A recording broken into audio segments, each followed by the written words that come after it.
കോഴിക്കോട് ജില്ലയിലെ 2 ലോക്സഭാ മണ്ഡലങ്ങളിലും പോളിംഗ് ശതമാനം കഴിഞ്ഞ തിരഞ്ഞെടുപ്പിനേക്കാൾ കുറഞ്ഞത് മുന്നണികളെ ആശങ്കയിലാക്കിയിട്ടുണ്ട്. കോഴിക്കോട് മണ്ഡലത്തിൽ 75.16%, വടകര മണ്ഡലത്തിൽ 77.66% ഒടുവിലത്തെ കണക്കുകൾ വരുമ്പോഴുള്ള പോളിംഗ് ശതമാനം.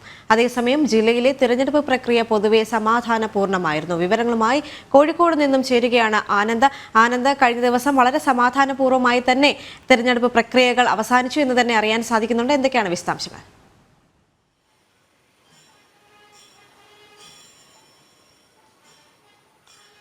തീർച്ചയായും ലക്ഷ്മി, കോഴിക്കോട് ജില്ലയിലെ 2 ലോക്സഭാ മണ്ഡലങ്ങൾ, അതായത് വടകര ലോക്സഭാ മണ്ഡലവും കോഴിക്കോട് ലോക്സഭാ മണ്ഡലത്തിന്റെയും ഈ ഏറ്റവും ഒടുവിലത്തെ തെരഞ്ഞെടുപ്പ് കമ്മീഷന്റെ ഔദ്യോഗികമായിട്ടുള്ള പോളിംഗ് ശതമാനം എടുത്ത് പരിശോധിക്കുകയാണെങ്കിൽ കോഴിക്കോട് ലോക്സഭാ മണ്ഡലത്തിൽ 75.16%, വടകര ലോക്സഭാ മണ്ഡലത്തിൽ 77.66% ഒടുവിലത്തെ കണക്കുകൾ ഇതുവരെ വന്നതിൽ. ഈ ഒരു കണക്കുകൾ കഴിഞ്ഞ ലോക്സഭാ തെരഞ്ഞെടുപ്പ് തട്ടിച്ചു നോക്കുകയാണെങ്കിൽ ഈ കോഴിക്കോട് ഏകദേശം 6% കുറവാണ് വോട്ടിംഗിൽ വന്നിട്ടുള്ളത്. വടകരയിൽ ഏകദേശം 4% കുറവ് ആ തലത്തിൽ പോളിംഗിൽ ഉണ്ടായിട്ടുണ്ട്. ഇത് തീർച്ചയായും മുന്നണികളെ ആശങ്കപ്പെടുത്തിയിട്ടുണ്ട്. ഇത്തരത്തിൽ ഈ കനത്ത പോരാട്ടം നടന്ന വടകരയിലടക്കം കഴിഞ്ഞ വർഷത്തിനേക്കാൾ 4% പോളിംഗ് കുറഞ്ഞത് ഏത് തരത്തിലാണ് മുന്നണികളെ ബാധിക്കുക എന്നുള്ളൊരു ആശങ്ക പൊതുവെ ഉണ്ടായിട്ടുണ്ട്. ഈ തെരഞ്ഞെടുപ്പിന്റെ കാര്യങ്ങളെ കുറിച്ച് പറയുകയാണെങ്കിൽ വടകരയിലും കോഴിക്കോട് മണ്ഡലത്തിലും ഇന്നലെ രാത്രി ഏകദേശം 12 മണിയോളം വരെ ഈ തെരഞ്ഞെടുപ്പ് പ്രക്രിയകൾ നീണ്ടു നിൽക്കുന്ന ഒരു സാഹചര്യം ഉണ്ടായി. ജനങ്ങൾ ആ തരത്തിൽ ക്യൂ നിന്ന് മടുത്ത് പലരും വീട്ടിൽ പോകുന്ന സാഹചര്യങ്ങൾ പോലും ഉണ്ടായി. ഈ തെരഞ്ഞെടുപ്പ് ഉദ്യോഗസ്ഥർക്കെതിരെ പല മുന്നണികളും പരാതിയുമായി മുന്നോട്ട് വന്നിരിക്കുകയാണ്. അതായത് ഈ തെരഞ്ഞെടുപ്പ് പ്രക്രിയകൾ മന്ദഗതിയിലാക്കുന്ന ഒരു സാഹചര്യത്തിലേക്ക് പോയി എന്ന് തന്നെയാണ് UDF അടക്കമുള്ള കക്ഷികൾ ആരോപിക്കുന്നത്. എന്തായാലും തെരഞ്ഞെടുപ്പ് കമ്മീഷൻ അടക്കം പരാതി നൽകാനുള്ള ഒരു ഒരുക്കത്തിലാണ്.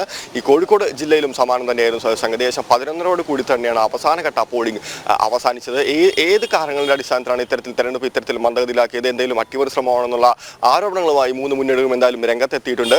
വടകര എടുത്തു പറയുകയാണെങ്കിൽ കോഴിക്കോട് 121ഓളം ബൂത്തുകളാണ് അവിടെ പ്രശ്നബാധിത ബൂത്തുകളായി കണക്കാക്കിയിട്ടുണ്ടായിരുന്നത്. പ്രത്യേകിച്ച് നമുക്കറിയാം, മലബാർ മേഖലയിലേക്ക് കിടക്കുകയാണെങ്കിൽ പ്രശ്നങ്ങൾ, അതായത് തെരഞ്ഞെടുപ്പുമായി ബന്ധപ്പെട്ട അക്രമ സംഭവങ്ങൾ കൂടുതലും റിപ്പോർട്ട് ചെയ്യുന്നത് കേരളത്തിന്റെ മലബാർ മേഖലയിൽ തന്നെയാണ്. പക്ഷേ ഇത്തവണ ആ തരത്തിൽ തെരഞ്ഞെടുപ്പ് അക്രമങ്ങൾ കാര്യമായി തന്നെ ഉണ്ടായിട്ടില്ല എന്ന് തന്നെ വേണം പറയാൻ. കൃത്യമായിട്ടുള്ള സംവിധാനങ്ങൾ അതിന് ഒരുപാട് മുതൽക്കൂട്ടായി നിൽക്കുകയുണ്ട്. പ്രത്യേകിച്ച് ഈ വെബ്കാസ്റ്റിംഗ് സംവിധാനം അടക്കമുള്ള സംവിധാനങ്ങൾ, AST ആപ്പുമായിട്ടുള്ള സംവിധാനങ്ങൾ, ഇവയെല്ലാം അതിനെ ശാസ്ത്രീയമായി തന്നെ മുന്നോട്ട് കൊണ്ടുപോകുന്നതിൽ വളരെയധികം സഹായിച്ചിട്ടുണ്ട് എന്ന് തന്നെയാണ് പൊതുവെ ബൂത്ത് ഏജന്റുമാരുടെ അടക്കം അഭിപ്രായം. അത് മാത്രമല്ല, ഈ കോഴിക്കോടും വടകരയും കൂടി ജില്ലയിൽ 141 പ്രശ്നബാധിത ബൂത്തുകളാണുള്ളത്. ഇവിടെ ഏകദേശം പോലീസിന് പുറമെ CAPF തുടങ്ങിയിട്ടുള്ള സംവിധാനങ്ങളുടെയും ഒരു സുരക്ഷ ഉണ്ടായിരുന്നു. എന്തായാലും തെരഞ്ഞെടുപ്പ് വളരെ സമാധാനപൂർണ്ണമായിരുന്നു. ചൂട് കഠിനമായതെങ്കിൽ കൂടി ഈ 80% അടുത്തേക്ക് വോട്ടിംഗ് ശതമാനം എത്തുന്നതിൽ എന്തായാലും കോഴിക്കോടിനും വടകരയ്ക്കും സാധിച്ചിട്ടുണ്ട്. പക്ഷേ ഈ കുറഞ്ഞ വോട്ടുകൾ എവിടെ നിന്നാണ് കുറഞ്ഞത് എന്നുള്ള ഒരു ആശങ്ക തന്നെ മുന്നണികൾക്കുണ്ട്.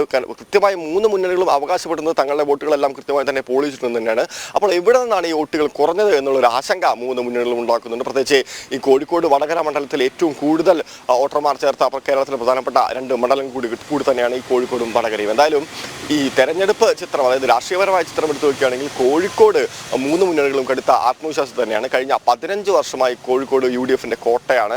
ഇത്തവണയും ആ കോട്ട നിലനിർത്താൻ വേണ്ടി UDF രംഗത്തിറക്കിയിരുന്നത് MK രാഘവൻ തന്നെയായിരുന്നു. ആ തലത്തിൽ ന്യൂനപക്ഷ വോട്ടുകൾക്കടക്കം കൃത്യമായി ഒരു സ്വാധീനമുള്ള മണ്ഡലത്തിൽ പരമ്പരാഗതമായ ന്യൂനപക്ഷ വോട്ടുകൾ തങ്ങളുടെ കൂടെ നിൽക്കുമെന്നുള്ള ഒരു വിശ്വാസം തന്നെ UDFനുണ്ട്. അതേസമയം തന്നെ LDF ഏതുവിധേനയും ഈ മണ്ഡലം പിടിച്ചെടുക്കുന്നതിന് വേണ്ടി രാജ്യസഭാ MP-യും തൊഴിലാളി നേതാവുമായിട്ടുള്ള എളമരം കരീമിനെയാണ് രംഗത്തിറക്കിയിരുന്നത്. അത്തരത്തിൽ കമ്മ്യൂണൽ വോട്ടുകളെ വിള്ളൽ വെളുത്തുക എന്നുള്ള ഒരു ഉദ്ദേശത്തിന്റെ അടിസ്ഥാനത്തിൽ തന്നെ തുടക്കം മുതലേ ഇടതുപക്ഷത്തിന്റെ പ്രചാരണം CAയുമായി ബന്ധപ്പെട്ട് തന്നെയായിരുന്നു.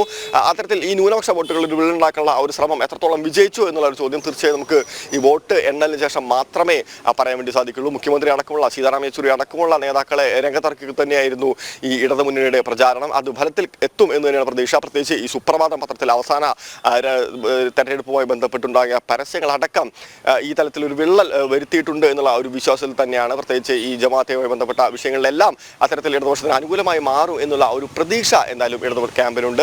ഈ NDA സ്ഥാനാർത്ഥി BJPയുടെ തന്നെ സംസ്ഥാന ജനറൽ സെക്രട്ടറി ആയിട്ടുള്ള MT രമേശാണ്. നാട്ടുകാരനാണ്, സുപരിചിതനാണ്.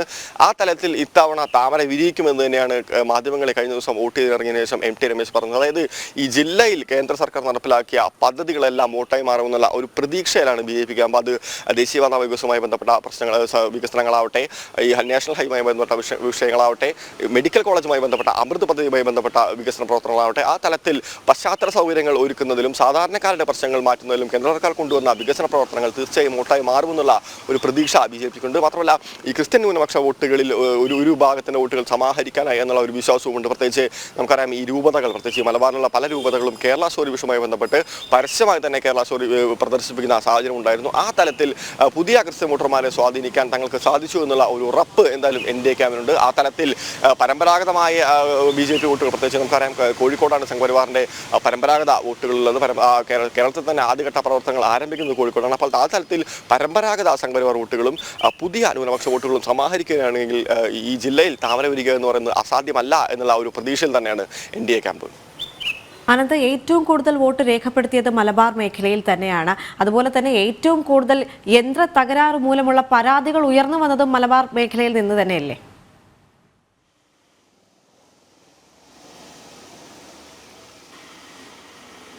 തീർച്ചയായും കോഴിക്കോട് ജില്ലയിൽ തുടക്കം മുതൽ തന്നെ ആ തരത്തിലുള്ള യന്ത്ര തകരാറുകളുടെ ഒരു നീണ്ട പ്രശ്നങ്ങൾ തന്നെയായിരുന്നു റിപ്പോർട്ട് ചെയ്യപ്പെട്ടത്.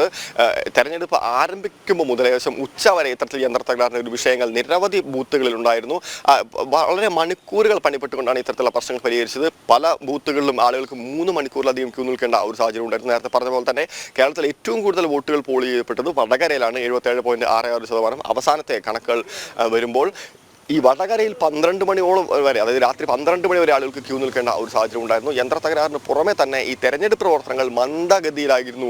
പ്രത്യേകിച്ച് ഉദ്യോഗസ്ഥരെ അടക്കം അലംഭാവമാണെന്നുള്ള ഒരു ആരോപണമായി 3 മുന്നണികൾ രംഗത്തിറക്കിയിട്ടുണ്ട്. ഇതിനെതിരെ പരാതി നൽകാനും ഇവർ തയ്യാറായിട്ടുണ്ട്. ഈ പല സ്ത്രീകളടക്കം, അമ്മമാരടക്കമുള്ള വോട്ടർമാർ 4ഉം 5ഉം മണിക്കൂറുകളും ബൂത്തിൽ കാത്തു നിൽക്കേണ്ട ഒരു ഗതികേടുണ്ടായിരുന്നു. പലരും ഈ ടോക്കൺ വാങ്ങിയ ശേഷം വീട്ടിൽ പോയിരുന്ന ഒരു സാഹചര്യം ഉണ്ടായിരുന്നു. അതെന്തായാലും ജനങ്ങൾക്കിടയിൽ പൊതുവെ ഒരു വൈമനസ്യം ഉണ്ടാക്കിയിട്ടുണ്ട്. എത്രത്തോളം തെരഞ്ഞെടുപ്പിൽ പ്രതിഫലിക്കും എന്നുള്ള ഒരു സംശയമുണ്ട്. എന്തായാലും 3 മുന്നണികളും അവകാശപ്പെടുന്നത് തങ്ങളുടെ വോട്ടുകൾ കൃത്യമായി പെട്ടിയിലാക്കിയിട്ടുണ്ട് എന്നുള്ള ഒരു അവകാശവാദം ഉന്നയിക്കുമ്പോൾ പോലും കഴിഞ്ഞ ലോക്സഭാ തെരഞ്ഞെടുപ്പിനെ സംബന്ധിച്ചിടത്തോളം തട്ടിച്ചു നോക്കുമ്പോൾ ഉണ്ടായിട്ടുള്ള ഈ കുറവ് ഏത് മുന്നണിയായിരിക്കും കാര്യമായി ബാധിക്കുക എന്നുള്ള ഒരു ആശങ്കയും ഈ മുന്നണികൾക്കുണ്ട്. ലക്ഷ്മി. ശരി, കോഴിക്കോട് നിന്ന് ആനന്ദാണ് ചേർന്നത്.